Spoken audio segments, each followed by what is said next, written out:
Okay, hello Year 10. So today we're going to be looking at a comparison of poems, but first I want you to do the daily retrieval task. So firstly, looking at the word domesticity, do you think Philip Larkin presents the theme of domesticity as positive or negative? Then move on to A Christmas Carol. We're going to be looking at a new word which we just touched on yesterday, but I think it'd be worth having that definition. So how do you think Dickens would have presented the theme or presented the nuclear family? So moving along, so you have that definition. The nuclear family, like I tried to explain yesterday, is a social unit composed of two married parents and one or more children. And typically those children, ideally, would be one girl and one boy. The parents would be married without ever having the intention of divorce, regardless of their own emotions at this time. And that is considered what a nuclear family is. It's a sociological term that was really kind of starting to come to fruition, coming to conversation during the 50s and 60s, where this ideal of what a family would look like, and the reason it's called a nuclear family is because it's considered almost the perfect family structure.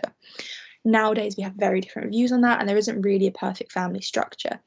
So I would like to reiterate, this is a nuclear family is what is considered in the 50s and 60s. So then apply that new knowledge. So how do you think Dickens would have presented the nuclear family? And then hopefully some of you will challenge yourself and aim higher on this question, which I think is quite a nice one when we're starting to think about the lesson today. Do you think Dickens' writing is more like John Keats, or do you think it's more like Philip Larkin? So I'm going to ask you now to pause the video, fill in the retrieval, and we'll come back and have a discussion about this. So hopefully now you've paused and you've been able to answer all of the questions on the retrieval, or attempted some of them at least. If there are any bits you're not quite sure on, try and grab a different colour and have that clear distinction between what you've remembered from your long-term memory and what's not quite there yet and what you need to recap in the future. So then moving on to the questions, I'll give my responses for you. So does Philip Larkin present the theme as domesticity as positive or negative? And I think hopefully a lot of you should have got this if you watched the lesson yesterday. It's quite an overwhelming answer that he presents in a negative way. It's very clear from the language that he uses, even the structure, that to him, Philip Larkin, domesticity is a bad thing. It's something that you don't want. You want to be able to live your life as free as possible, and you don't really want to be kind of confined to these kind of nuclear family structures as a result of being married, having to work, and you also don't want, really looking at it in quite a sexist way, that domesticity is often related to womanhood and how their identities are taken away from them as a result of being a mother, because you also become a cleaner, the house cook, and looking at factors of how domesticity takes away identity. And I think that is quite an ironic factor when you're if you want to push into a bit of context, is that Philip Larkin is very critical of domesticity and having these constraints on life. But it's also interesting that we looked at yesterday in the context that Philip Larkin never left the UK. He stayed in the same job for 30 years. So really, is it that domesticity is very constraining, or is it just his personal beliefs? So it's something to think about, how context can link to supporting your answer. A Christmas Carol then. So how do you think Dickens would have presented the nuclear family? And I think this isn't a right answer or a wrong answer. It's completely your self-opinion and you can gauge that from how you've read A Christmas Carol. Some of you may have read Oliver Twist, and some of you may have read a few other novels such as Great Expectations. And I think Dickens would have presented the nuclear family as quite a negative factor. I think he would have been quite similar to Philip Larkin, saying that it's very it does put a lot of constraints on you having to follow this, and it really sacrifices happiness for the sake of appearances. But then on the other hand, he was a Victorian writer, and at this time family structures were quite important. So I think there's that debate to be had of whether whether Dickens' opinion would be similar to the time period he was in, or whether you think he'd be forward thinking and actually adapt that viewpoint. If we are looking at some of his novels, and not so much Christmas Carol, but in other novels that you might be familiar with, there are examples of this kind of adulterous relationship where husbands and wives don't stay together. There's lots of different variations of children from different families all joined in one family. And Dickens never tries to underestimate, saying that just because that family is not a nuclear family doesn't mean it's not a family nonetheless. So I think there's that argument to say that he could be feeling about it in a quite negative way, and that he really thinks any family is a family. So there definitely is that argument. So I think either answer is correct. And hopefully a few of you challenged yourself with the aim higher question. I particularly like this question because I think both answers could be correct, and I think it's important to reflect on the similarities and differences between the styles. So why I think Dickens is quite similar to John Keats is the way that John Keats obviously has this romantic ideology where he almost idolises and puts above nature above anything else, in this kind of sublime act where nature is the answer of a lot of life's questions. And the way that Keats talks about nature is actually quite similar to how Dickens talks about the city. Dickens is a London-born, London-bred type of person. He's very passionate about the city and talks about kind of this industrialisation in quite a beautiful way. There are moments of his novels where you can really have these kind of vivid descriptions of the environment. We saw that when Scrooge went to his old school in Stave 2. That is an example of this kind of really beautiful description of the setting. And I think to be able to do that is quite similar to the romantic ideology. And even though it's not stating about the kind of the trees and the flowing rivers, it has similarities between how these characters discuss the surroundings. Then on the other hand, I suppose also quite similar to Philip Larkin in this kind of quite critical opinion of societal structures. Obviously, Dickens is very critical of society, the welfare that is produced. He's quite critical of the really kind of overly wealthy that do not share their money. Philip Larkin is also critical of society and how it's become very monotonous and how it's almost acting as these kind of cogs in a machine rather than being individuals. So I think there's definitely examples of how Dickens could be both and how he could be similar to both, but there is also kind of these key differences. And as we are doing a comparison lesson today, it's important that you kind of start thinking of these differences between Keats and Larkin. So today's knowledge goal is to compare John Keats' poem To Autumn to Philip Larkin's poem Afternoons. So whilst you write that down, I'm going to go through the steps to success. So you want to recap how to construct summary notes. You want to have a look at the similarities and differences between the two poems, and then also how you would structure a response to a question asking you to compare these poems. Hopefully, a lot of this is just going to be retrieving and recapping how you answer a comparison question. You have done this before, but hopefully it's just going to be remembering how to do it rather than starting from scratch. So it should be quite a straightforward lesson. However, it is going to rely on you being quite independent in what you do. So just as a reminder then, this is the structure of a comparative essay, and this is how you would plan it. So the likelihood is you're going to be asked to compare two poems on a select theme. So for example, if you're comparing To Autumn and Afternoons, it might be how they compare the differences of their opinion of life, for example, the life cycle, or how they discuss the theme of nature. So you're going to start with a comparative overview, similar to an introduction where you kind of assert your opinions and whether you're going to say they're more similar, perhaps they're more different, or if you're going to say there's a balance between the two.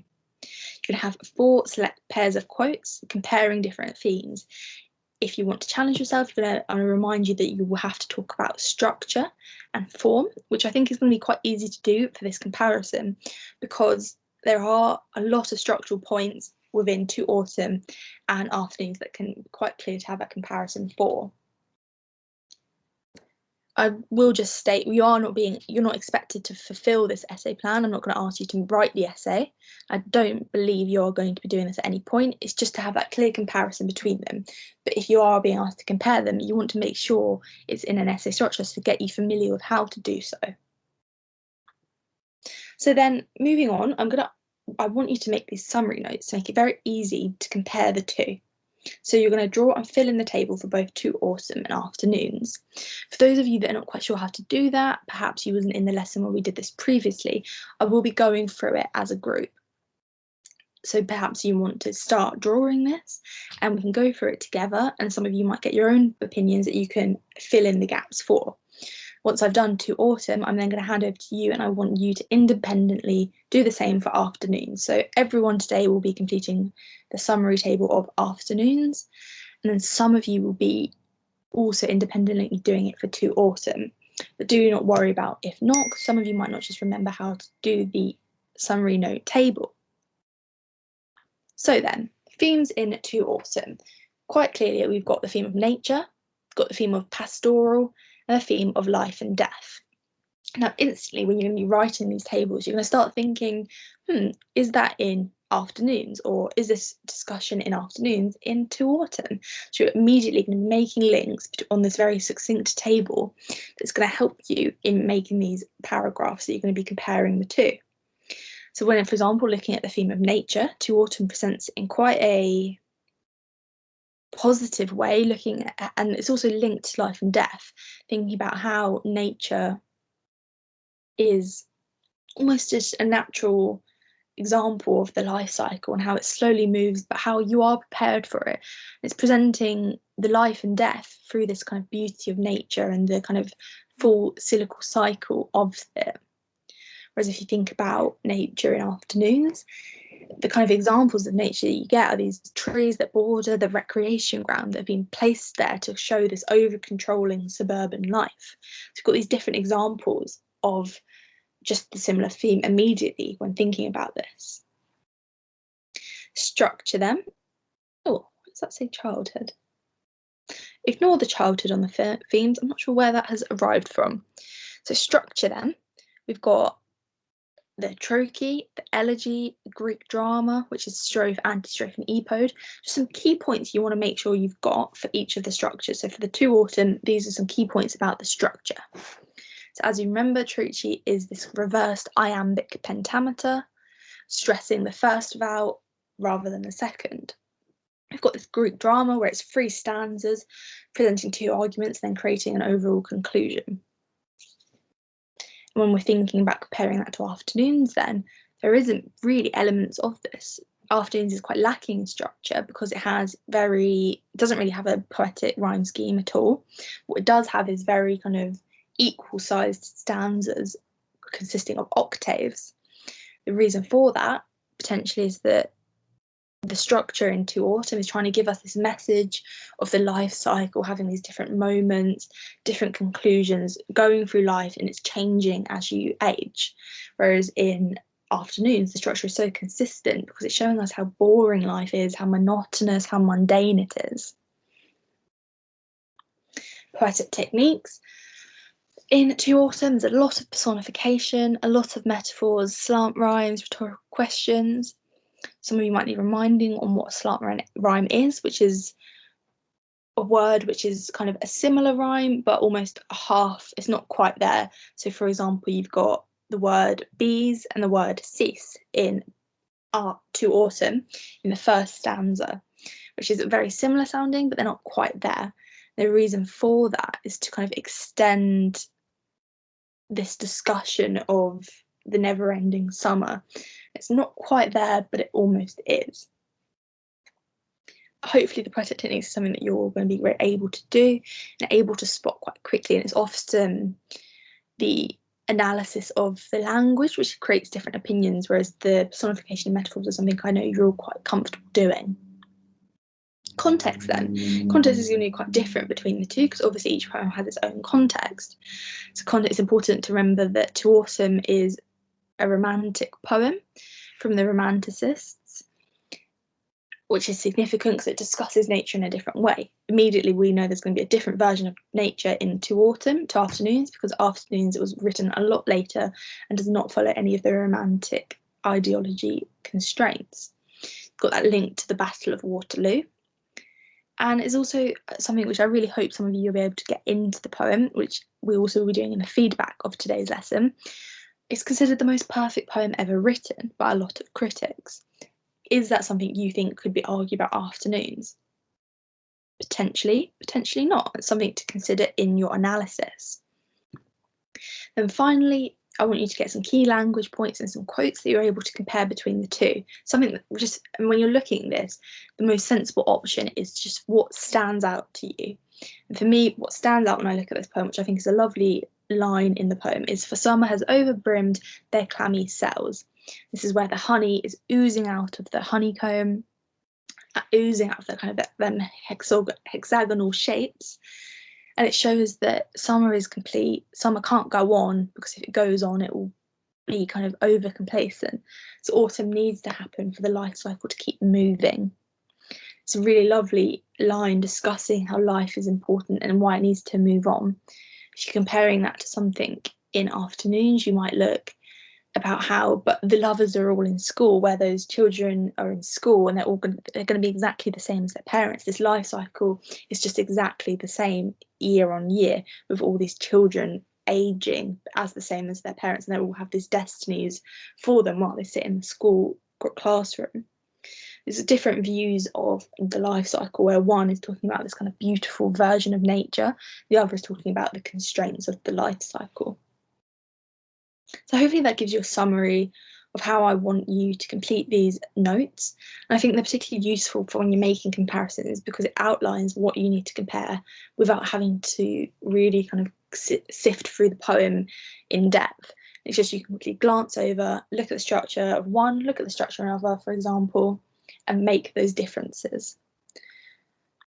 So I'm now going to ask you to complete the summary notes for afternoons independently. So pause this video, get out your annotations, potentially that's on a printed out document, or it could be on a Word document, and start annotating, or sorry, not annotating, and start filling in this table about afternoons.